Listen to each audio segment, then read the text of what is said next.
go. All right, cool. Four brothers, you back. How everybody feeling today? Good money, man. I'm feeling good, man. Workout in, Feeling good. Know what I mean, I need a gym though, but apart from that, I'm feeling good. Good, man. I'm with you all on that, definitely. All right, we're going to jump in this episode. We got limited time today, so we're going to try and run through these topics as quick as possible, but still do what we do best. So we're going to start out with last week. It was kind of a little bit of taste in sports that we all been missing, and I know a lot of people checked out the match. I'm not a big golf person myself, but just to see the different aspect of the trash talk and all that, I kind of checked it out a little bit. So we're going to start out with, how you all feel about it. Did y'all enjoy it? Did y'all like it, not like it? What y'all thinking about it? I'm with you, Jay. I'm not a big golf fan like that. You have something here and there, but I think the big thing for me was the fact that Russell Wilson said, I think, inside 12 feet. Mm-hmm.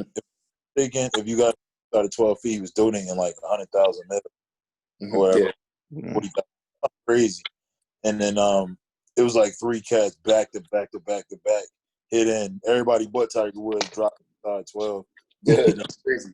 It's a crazy amount of mills plus money. Yeah. I think they raised over $20 million in total, right? Yeah, about 20, right? So, hey, I think it was good. It was good for a good cause, of course. That's what I mean. I'm not a big golf person like y'all, but it's for a good reason. It's competitive, live sports action on TV, so that's a good thing about it. So I like the cause. That's a plus for it. So I enjoyed it for that aspect. It was kind of long, but I enjoyed it.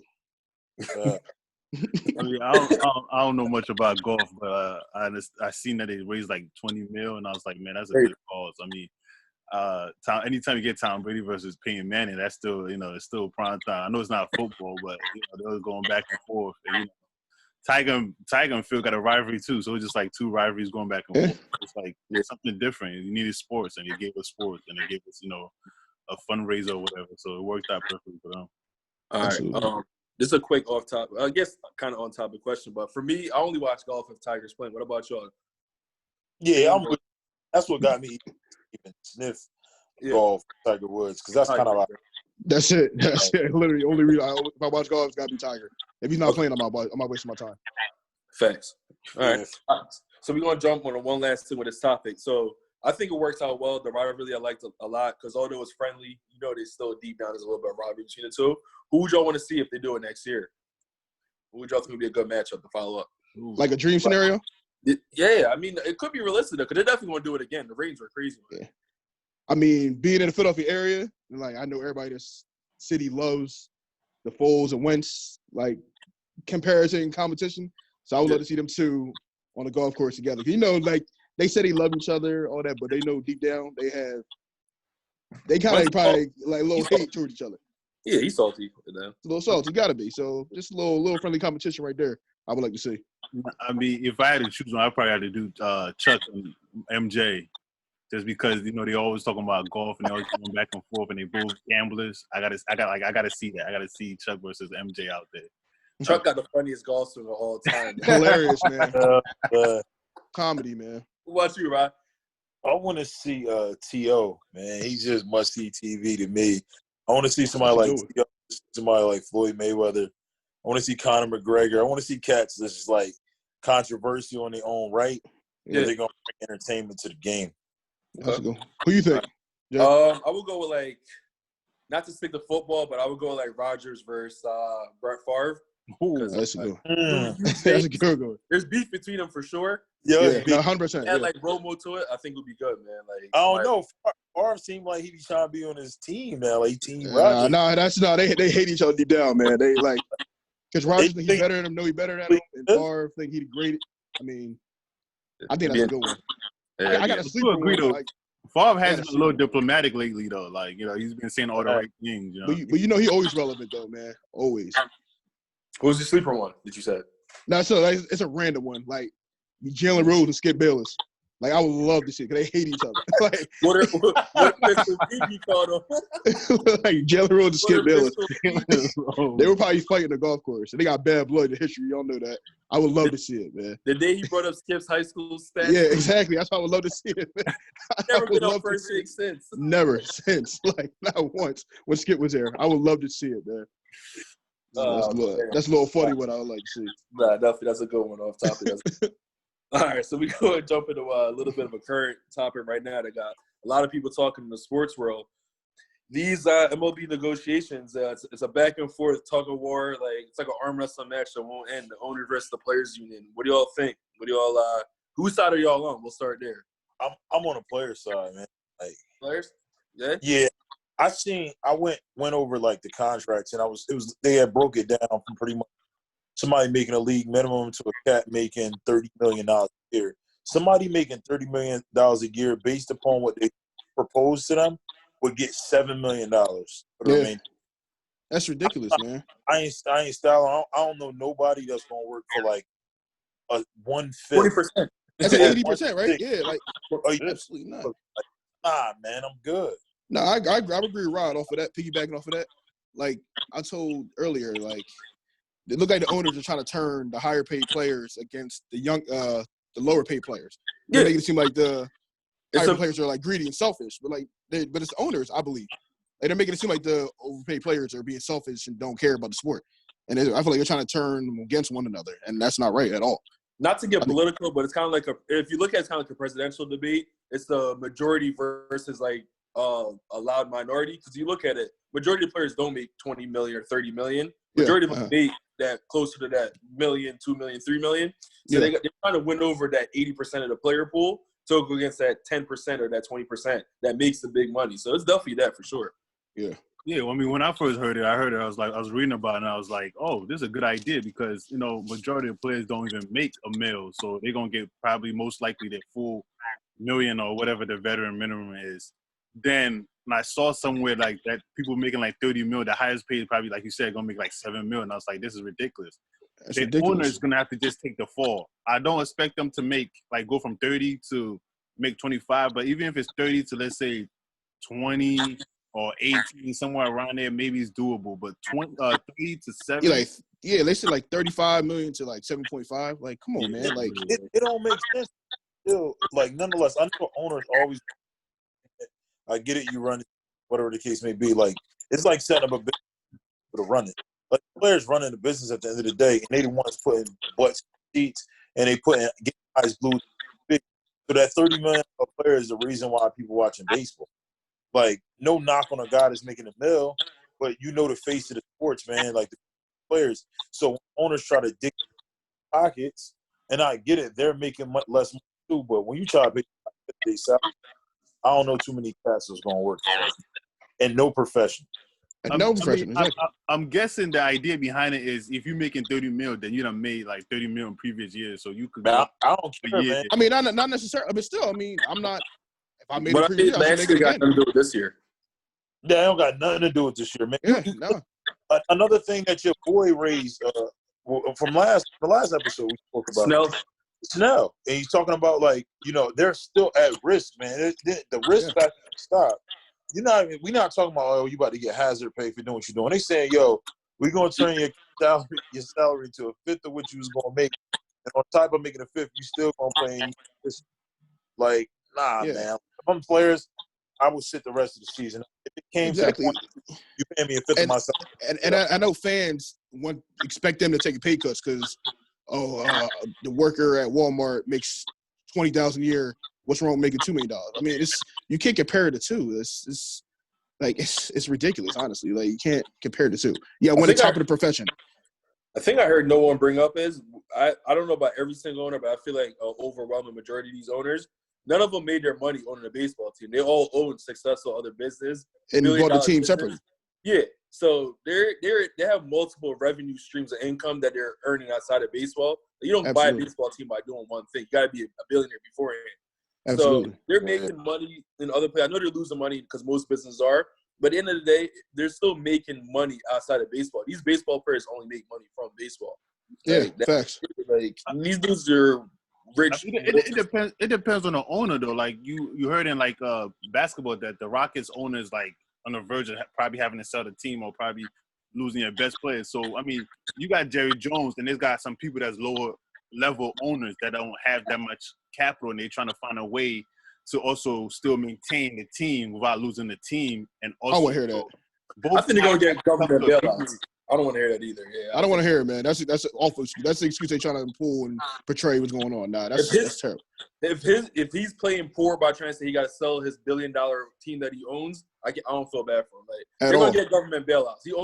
He's like a hotel like Pioneer or something. Yeah. He's gonna get money from the government to get bailed out. I don't want to hear exactly. I don't want to hear about it. I agree. Player. That's his problem. Nah, yeah. I agree. Yeah, I don't want to hear that. Yeah, and even the lower paid players that are making the league minimum, they're still like they make like $570,000. After the revenue share, all the cut, they're still making like $250,000. That's still a 50 to 60% pay cut. They're still taking even for the league minimum. Like, that's a lot of money to lose. It's a lot of money, man. Yeah. Exactly. Yeah. A lot of chicken. Definitely. Exactly. All right, cool. I mean, you guys saying that the owner should bear the whole cost of the loss, revenue, and everything?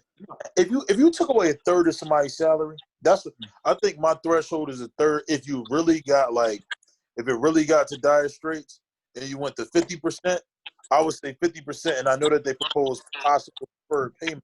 That was one of the proposals the players had posted. So if you say possible deferral of payments later on, 50% of my salary, I think that's fair. But they make too much money because once they make the money, the owner's not going to go back to the players after they paid them a fifth of the salary and say, yo, we made hand over fist, way more money than we thought we was going to make. Now we about to give y'all money. They don't do that. It don't work like that. They're going to sign for $7 million. That's all you about to get. That's it. Nah, and I get it. I'm not being naive. Like, they don't got to take a pay cut. We all know they're not going to play 162 games, and that's what they're originally signed up for. Uh-huh. But you got to – obviously, you got to take somewhat of a pay cut because you're going to play less games. But the only way I would agree to the 30% that they're going to make this year, then they got to bump with the revenue sharing for the full attendance and full TV revenue in next year and the year after that. Then I would agree to it. If you're you're going to give me part of that. No, I'm never going to do it.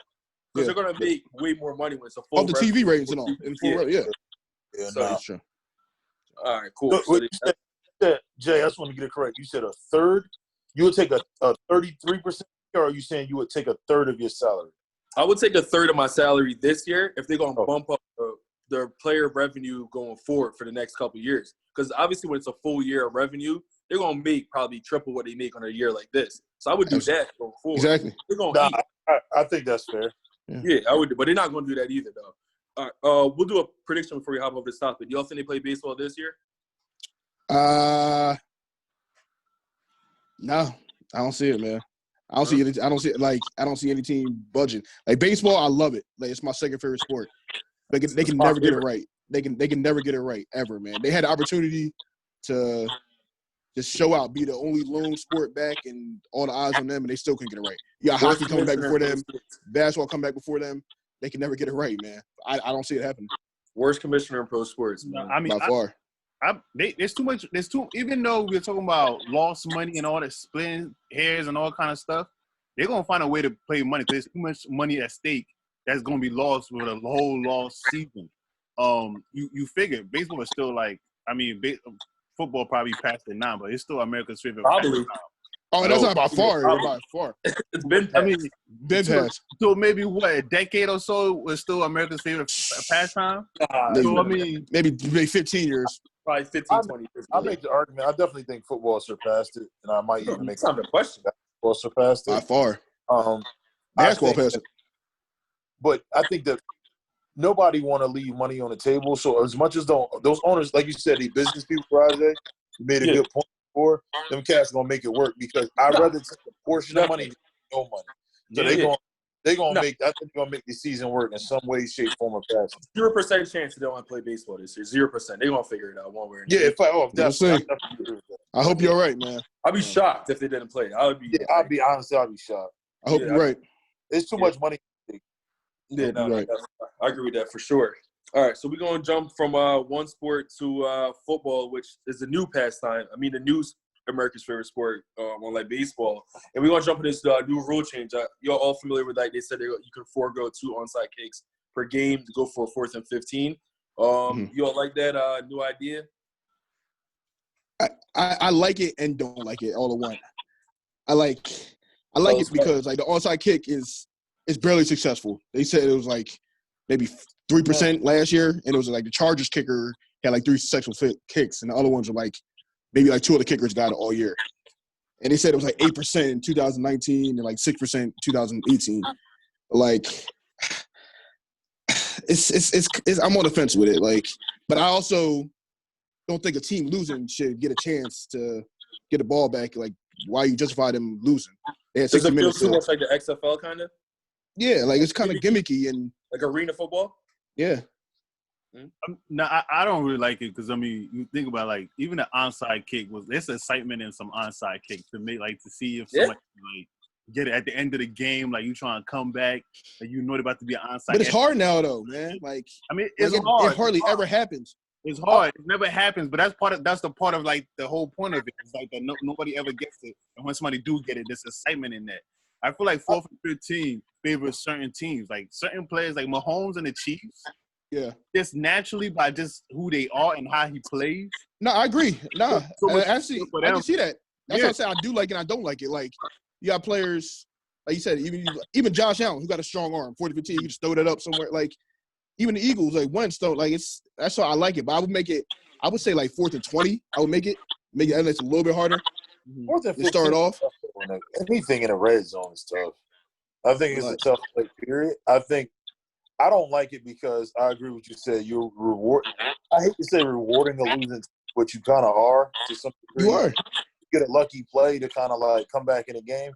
I think they should just go back to the old onside rules. Like, I want to know what the research was to suggest that this particular play in the game was so detrimental to the health of the players. Like, I'm at the end of the day, I feel like football. I played football. Y'all know I played in college. Like, it's a contact sport, man. Boxing is dangerous. You know how many people we've seen die in boxing? Like, it's a contact sport. Now, I know you want to mitigate injury, the later, concussions in the game, but football is played by, man. I know it's a life changer for many people playing, but they understand the risk that's being taken. I think that if somebody does something that's flagrant, something that's outside of the game, kick them out. Yeah, outside the game, kick them out. Like targeting. Yeah, do what you got to do. Yeah, like targeting. Fine them. But as far as the game goes, if the play is a normal play, then I think the onside kick's a normal play. Let them dudes play, man.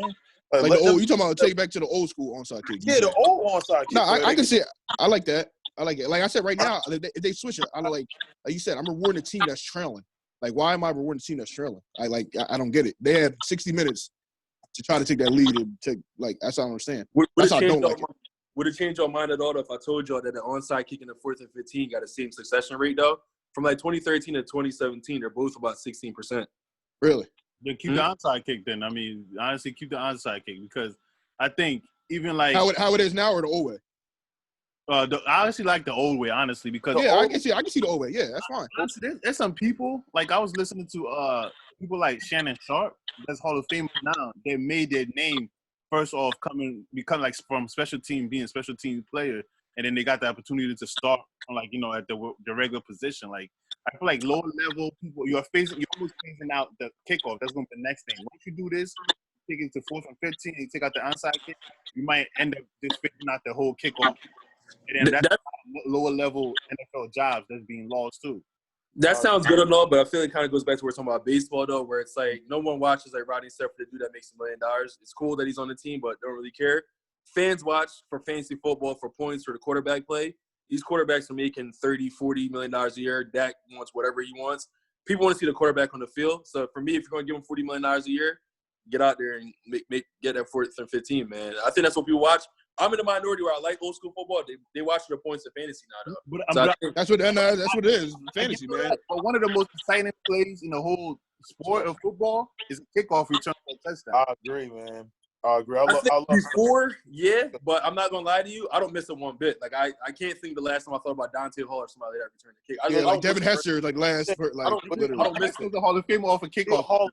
Off of return. That's true, but that's rare though. That's very few people who make a Hall of Fame. I get the rarity, but let's look at what's your Slater playing for Matthew Slater playing for the Patriots.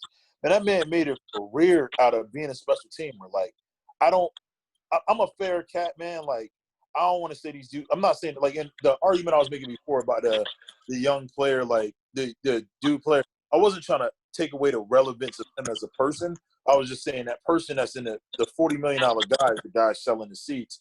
That dude does still have an impact on the team. Like that guy playing. He do, but the NFL only care about the fans though. People don't tune in for the ninth guy on the team. Like they watch for Dak Wentz, Brady. Like that's what Mahomes, most people watch football. If they watch, they're casual fans. They're not us who know the 3 men on the team. Honestly, most of them watching for fantasy now. Honestly, that's just keep it real. That's what it is. I can care less about fantasy, but that's what it's about now, man. It's about betting and fantasy, and those things drive points. So that's what it is. I don't want them to phase up special teams part of football, though. And I think that it's going there. It's getting there, man. I hear you. Takes away the roots of football. Like, I don't want to just see offense go on the field, defense go on the field, turnover, offense. Like, because then what's next? Punt returns going to be phased out. It's going to happen. No, it's going to happen too. Yeah. I heard somebody saying, I think on the radio the other day, talking about what's the point of a soccer player deciding whether a team wins or loses? I agree with it. I'm not a fan of it. I agree with that part anyway. Like, I fought all 59 minutes and 30 seconds, and I'm down by 1. I need a kicker to win the game for me. Nah, man, I don't want no unathletic player with the game in line. Everybody in my family know how I feel about I hate kickers, but at the same time, man, being a football player playing in that game, it's the part of that. It's that what do you call it? It's like make it to the peak and you can just fall off that cliff essentially. Like that play hinges on this dude. Like everybody, it goes to show you need everybody on the team to do a big job. So like to say, take this part out of this guy's hands. Like Tennessee Titans won a game last year on special teams, man. Like I like special teams, and it happens sometimes against you. We had a kicker in the Chargers game, I want to say, or the Panthers game. The kicker missed 5 field goals in the game. Cost us probably the game, realistically. So and that's what I'm saying. That's why I want to get rid of it. You got to turn it out to a kicker. It's part of the game, though. It's part of the game. I give it 5 years, so it's going. I feel like it shows you that you got to do a good job. You can't just be, like quality in certain aspects of the game. Like you can't be like, I'm good on offense, my coach is on offense, I'm good coach on offense, good coach on defense, and then I say the heck of special teams.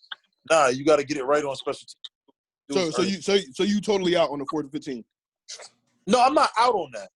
I don't have an issue with that because that's it's just I feel like because we know the onside kick, so it is what it is. Uh-huh. They're not get back. So being that they not back, I prefer that over this kick off that you never get back ever. Like, what do you think, Jay? I guess I'm in the minority, man. I don't really find onside kick exciting. It does nothing for me. Oh no, I agree. That's what I'm saying. I don't either. But that's why I'm on the fence either way. It's like I'm for the 4th and 15. I mean, if I had to choose the onside kick or the 4th and 15, I'll go with the 4th and 15. Onside kick does not for me. How about you don't think certain teams players got an advantage in that 4th and 15? That's not my problem though. You got an advantage. You got Patrick Mahomes at quarterback. I mean, it's got a part of the game, man. What do you mean by the advantage? I feel like a team like the Chiefs with Patrick Mahomes and his abilities just. They got the best quarterback in the league. That's the best. Yeah, that's advantage right there in itself. They dangerous every down, man. Like it's like I don't think. I feel like the game like when Tom Brady. Like you said, Tom Brady was at the peak. He was a cheat code every week. So it's like you always felt like you had I'll never player. Like I said, no 4th and 15. That's no gimme. Like I don't care who you come back. It's no gimme at all. At your own 25 at that. I mean, it's no gimme. Like you said, Mahomes, that's the greatest player right now in the league. But like he's about to say all the time. No, I was about to say all the time. I had to catch myself. I was about to say all the time, but I had to catch myself. Wait, Nada, come on, Nada, don't do this. The clarification on the rule is you got to convert the 4th and 15. And then you essentially have to go to distance, right? Yeah. So the defense is going to be winded, though, because the defense just play defense, right? Then they're going to have to be on the field for the 4th and 15. Then they got to come back to defense again, though. So you basically play 2 1/4 of a drive in a row on defense. Yeah, that's rough, man, because you're going to imagine giving up the 4th and 15 because I know the play is not it's not the most successful play in football, 4th and 15, but we even seen Mariota a couple of years ago convert 2 of them joints on that tries against the Eagles. I know. It's reasonable. You can convert, man. If you draw up decent plays, you can convert that play. And that's what makes it exciting. That's how I'm kind of for it. Like, cause it makes it exciting. I just don't like the fact that you're giving a team trailing an opportunity to win. I almost feel like the success rate for that team is high if they convert, simply because, like Jay said, man, that defense just one just snap. That's the adrenaline. Late in the game at that. So you talking about being gassed. Yeah. You are. Nada, did you say better than Russell Wilson? Wait, who, Mahomes? Yeah. I think he's better than Russell Wilson? No, I thought when Chris said Mahomes is the best player in the league, I thought you said, wait, better than Russell Wilson. I think he said all time. Wait. Hold on. Wait, Rodney, you said what? I make the argument Russell Wilson better than Mahomes? Yeah. All right, we're going to move on. Yeah, wait. No, we need to talk about this a little bit. Russell, this will be my case for Russell Wilson. Russell Wilson's been doing it longer. Russell Wilson got the same amount of championships he got. He been to 2 in 6+ more years. Yeah, but you got to think about it. Mahomes just did this in really a year. You know, the year before he didn't win, lost to the Patriots. And that wasn't his fault. He didn't get the ball at the end. He brought them back. Like, he was snapping. They lost, though. They lost. Nonetheless, you lose. You He ain't played bad, though. He ain't played bad at all. With the losses. But I don't think it's just as clear cut as everybody wants to make it. Like it's just Mahomes and everybody else. I think it's Mahomes and everybody else, honestly. I love Russell Wilson. I love him, but he's not on Mahomes level, man. He's in different stratosphere, Nana spoke to this before. He's got a makeshift line every year, and he's got suspect weapons every year. Like Mahomes has a bevy of weapons. You look on the field, there's a weapon everywhere. He got Tyreek Hill and Travis Kelce. No, he got offensive genius and coach though. Like he got Travis Kelce and Tyreek Hill. Y'all making it seem like everybody gassing. Wait, Pete Carroll. Let's not act like Pete Carroll's chopped liver, man. He's one of the best. He's top 3 coaches. I'm not knocking Pete Carroll at all. I won't coach. I just think. Come on, Nana. Downplaying the fact of like as much as Sammy Watkins might not be a 1, you still if you put 5 weapons on the field at a time. I don't care how you slice it. They don't all have to be 1s. They could be a bunch of 2s. You put a bunch of 2 caliber weapons on the field at one time with a really good quarterback, that team's going to be good, man. Like, it's different than playing Would you rather Tyler Lockett or Sammy Watkins right now? Say that again? You rather have Sammy Watkins or Tyler Lockett right now? But you got Tyreek Hill. But you got DK Metcalf and Tyreek Hill. Nah, it's not even a fair comparison. Like Tyler, y'all talking they're 2 top receivers, correct? Do you want Seahawks weapons or do you want the Chiefs weapons? Wait. We gotta realize though, the Seahawks build their team in a particular way that suits Russell Wilson. Though they don't care about the line because he likes running around and playing that wizard style. Do we really? Nah, I don't think so. They spent 100%. He loves that style. That's not that style. They want a line. They don't value the line. That line just don't work out. They don't value the line because they know Russell scrambles, gets away from it. He loves that, man. The line. Those are his legs. Nah, I don't think they purposely say, we're not gonna get a trash line, so you go out. They're not gonna say that on purpose. They don't value it. They're drafting resources on that. Drag capital on it. They don't draft like in first or second round for every lineman. It just work out. Not every year. Nah, they don't value the lineman like that, man. Like they don't go out. They don't go after top linemen. Yeah, they went after Dwayne Brown. Dwayne Brown at the end of his career. Let's not Dwayne Brown. They're talking about cutting him this year. They've brought in a bunch of people and they just don't work out, man. I feel like they just Dwayne Brown washed up. They brought in a washed up Dwayne Brown. He's been off injuries and old. Like that's not good, man. I feel like they can't get it right, man. They need a new offensive line coach. I'm telling you, they don't put heavy emphasis on it because it's playing style, man. And they look for road graders. They got a top running game every year. They got a top 5 running game every year and the top defense every year. Like they build their team around Russell, man. He's not the kind of player with these weapons like that. Nobody says they're not gonna build up a line so you could go out and run around. No. He's not saying like you just I said the line. They don't value it that much. They don't value that much, man. They draft more run blockers because they're a heavy run team, man. Just like the Titans. The Titans got a team that's better at run blocking than pass blocking. Now, the Titans line is way better than their line, but we know the kind of linemen they look for, man. They're road graders. They run the ball. They're a run-heavy team. No, I agree. Let's just move on. All right. We're never going to agree, so let's just move on. All right, we're going to jump into the last topic, and we're going to jump into Dame Lilliard. Get some interesting comments the last 24 to 48 hours roughly. He initially came out and said that if they're just going to jump right into like focusing on the playoffs, then there's no point in him playing because the Blazers don't really got a chance of doing anything if they can't really make the playoffs. And then today he kind of walked his comments back a little bit, saying he was kind of misquoted, taken out of context. And if the NBA did like a play-in style tournament for the 8th seed, then he'd be all in for doing something like that to give his team a shot because they got Nurkic and I think Zach Collins and somebody else coming back from injury. So he feel like they could make some noise. So do y'all agree with Dame, or y'all think he's just walking it back because somebody talked to him from the league office? Nah, Damian Lillard, man. I'm not going to dog that. I think sometimes to a fault. He's a what? He's a competitor, man. He's a competitor. I don't think that dude you watched the conference finals last year? What's that? You watched the conference finals last year? He was a competitor then. I feel like he's a competitor. I feel like I'm not saying that he wins all the time. I'm just saying I think he's a competitor. I don't think that dude wants to get out of basketball. I mean, with that, you know how media sometimes. I feel like I've seen it happen.